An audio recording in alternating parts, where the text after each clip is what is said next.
Alrighty, yo, what is going on, everybody? It's your boy, Mr. DDG94 here, back with another reaction video. And today we finna react to what if Spider-Man and Batman swap cities for a week.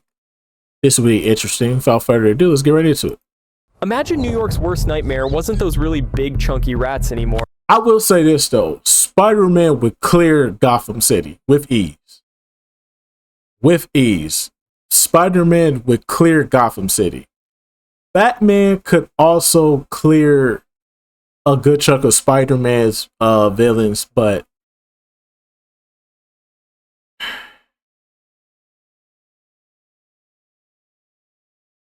the thing is, going up against somebody like Venom, I think that shit would be crazy because Venom can become a host.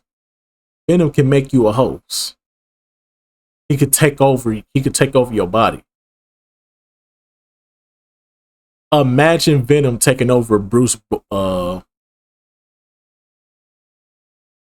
imagine Venom taking over Batman's body. Bruce Wayne's body.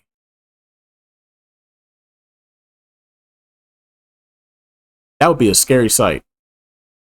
Batman with Venom energy. That's a scary sight.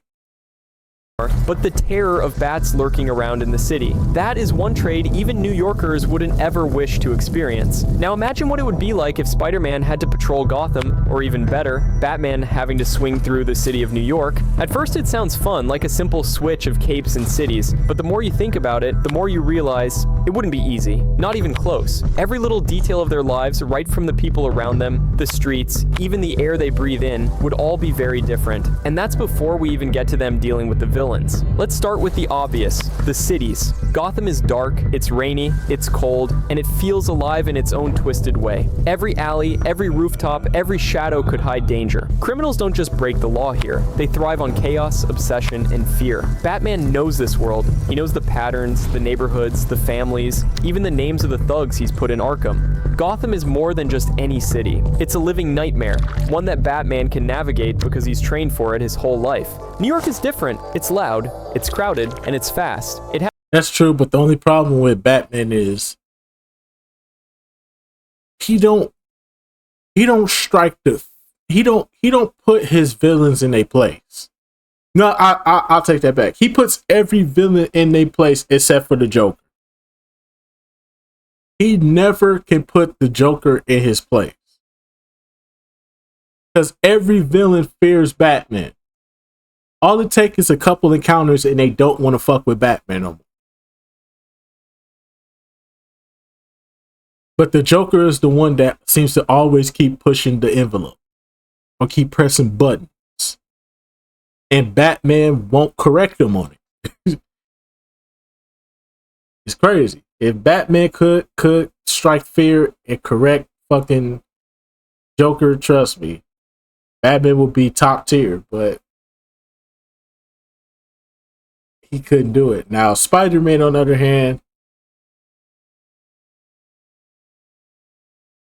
I think Joker would hate him.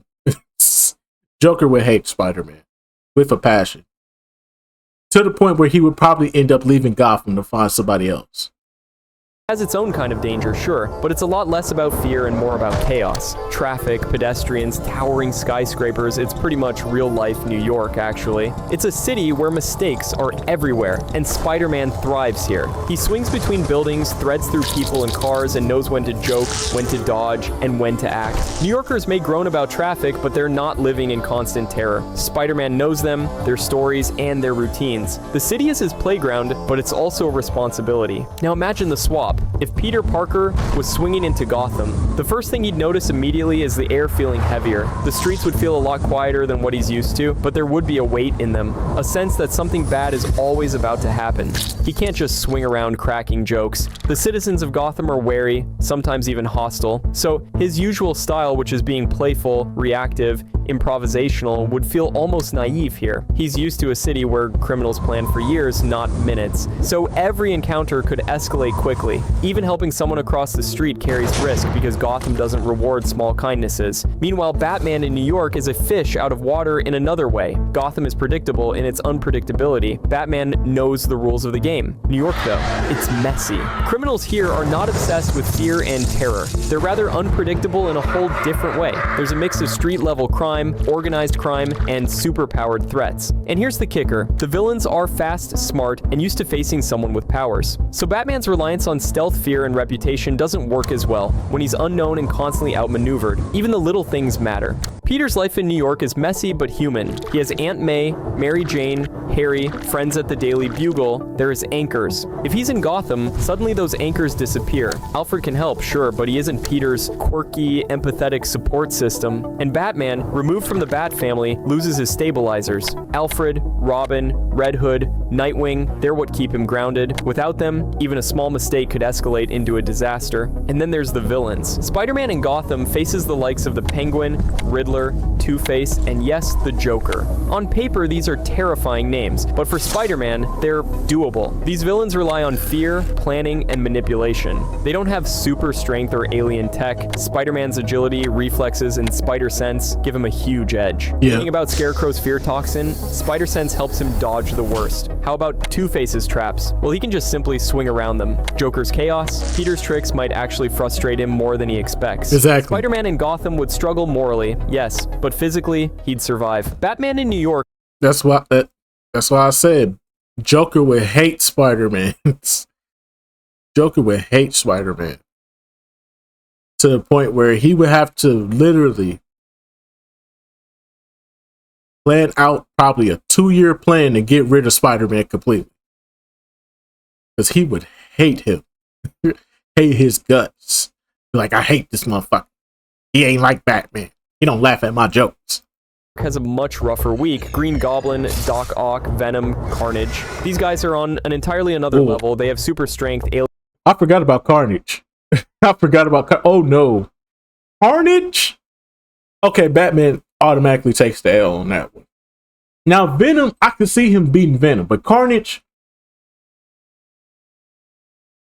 the unhinged Carnage, not the PG Carnage that they put in the cartoons and the movies, but the actual unhinged rated R Carnage. Oh no.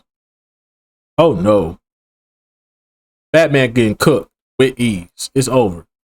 Like resilience and intelligence that rivals Bruce's own. Preparation helps, sure, but not the way it does in Gotham. Batman can't rely on fear and shadows when facing someone who's stronger, faster, and more willing to break him physically. Venom and Carnage, especially, are terrifying. They can just shrug off his sonic attacks, flames, and conventional weapons. Batman might outthink them temporarily, but one slip, one miscalculation, and it's over. Even Green Goblin's insane intellect and gadgets would make Batman's prep-intensive style seem slow. The psychological contrast is fascinating. Spider-Man thrives under pressure. He's used to losing, to making mistakes, and facing consequences. But Gotham's moral grayness tests him in ways New York never could. Every decision has a ripple effect. Saving one person might doom another. He's constantly weighing ethics against practicality, and sometimes no choice feels right. For someone used to helping, being limited by circumstances would be very frustrating. Batman, by contrast, is all about control and planning. New York strips that away. Threats are chaotic and superhuman. He can't always prepare for every eventuality. He's used to a city where fear and reputation work as tools. In New York, however,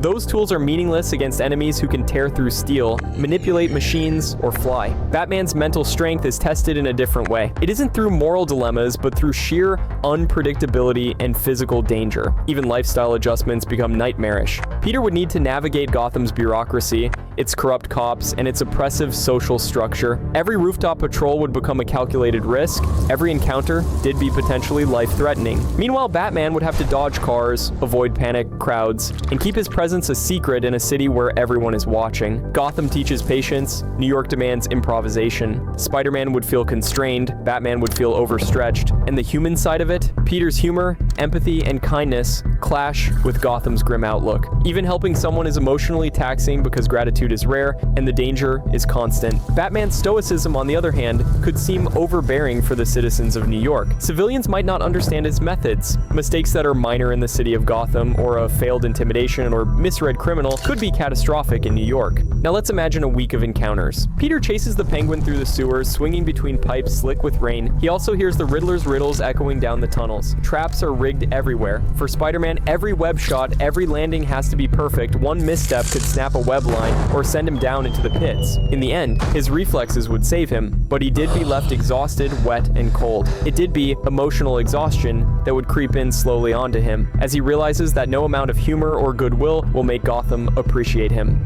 For Batman, though, it would be very different. Unlike Spider-Man in New York, if Batman was facing Doc Ock's tentacles that were smashing through Midtown, he would have to deal with cars flipping, civilians screaming, while also having to calculate multiple threats simultaneously: the tentacles, Ock himself, and also the collateral damage. He can plan, but he cannot intimidate. If he was facing Venom then, he might just shrug off his best gadgets. Carnage might break through every trap he sets. Every fight for him would be a test of improvisation, stamina, and facing intellects under pressure. Batman can't just rely on prep time. He would need to adapt in real time, often reacting instead of anticipating. Bruce would very often feel the pressure of unpredictability, not from fear itself, but from pure, raw chaos. And by the end of the week, both heroes would learn something vital. Spider-Man would understand the relentless obsession and psychological burden that Batman carries daily. Living in Gotham, he would experience firsthand the moral compromises, the constant threat of failure, and the weight of fear that defines Batman's very existence. Batman, meanwhile, would feel what Peter deals with every day: a city that never sleeps, enemies that would defy expectations, and civilians who can be both help and hindrance. Each of them would grow, learn, and be humbled at the same time. The experiences would highlight what makes each of them remarkable. It isn't just their powers, but their ability to adapt, empathize, and survive in environments completely hostile to their usual methods. And here's the kicker: neither hero would come out unscathed. Spider-Man would be emotionally drained. He did become a lot more aware of the fragility of human life under extreme circumstances. Batman, on the other hand, would be physically challenged, where he would be forced to think on his feet against threats which he cannot intimidate or predict. This is the thing about superheroes: their worlds shape them. Gotham makes Batman a strategist, a detective, and a moral anchor. New York makes Spider-Man resilient, improvisational, and empathetic. Swap the cities for just 1 week and you strip them from their comfort zones, forcing them to confront their weaknesses, strengths, and humanity in ways they never imagined.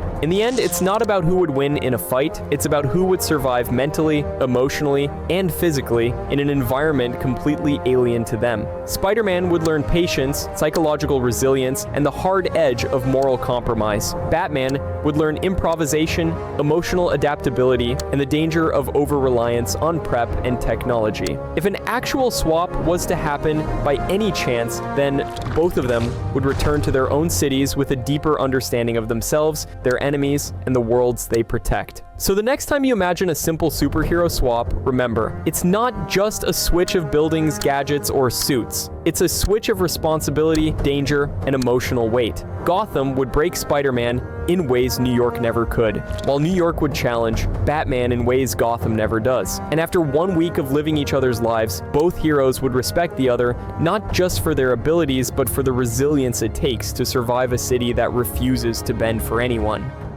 Okay. Let's just go about doing it for good. That was a good video. That was a really good video. W video. W video. Play the music one time.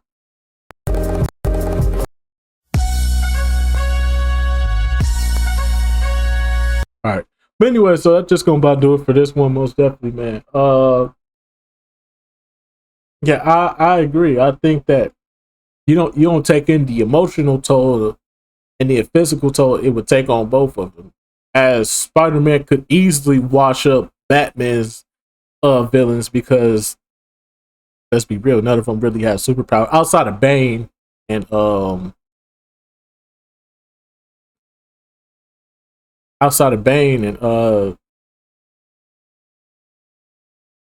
and the crocodile.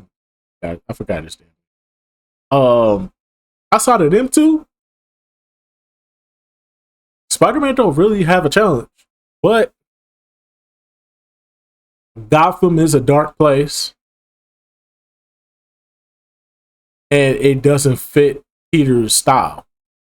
Whereas with Batman, Batman would be faced with fucking, like I said, Batman going up against Carnage and Venom alone would give Batman problems physically, from a physical standpoint, because they're aliens. I don't know how Batman would do against aliens. But I digress though. But I mean, if he gets the help of the Avengers, then I think if anything, Batman would turn to the help of the Avengers. He would go to the Tony Starks, the Captain Americas, the Incredible Hulks, the Thors. He would have to go to them. Because without them, Batman would be in a bad place from a physical standpoint. I do agree with that. But anyways, though, that's just going to about do it for this one. I will see you all in the next video. Till then, peace.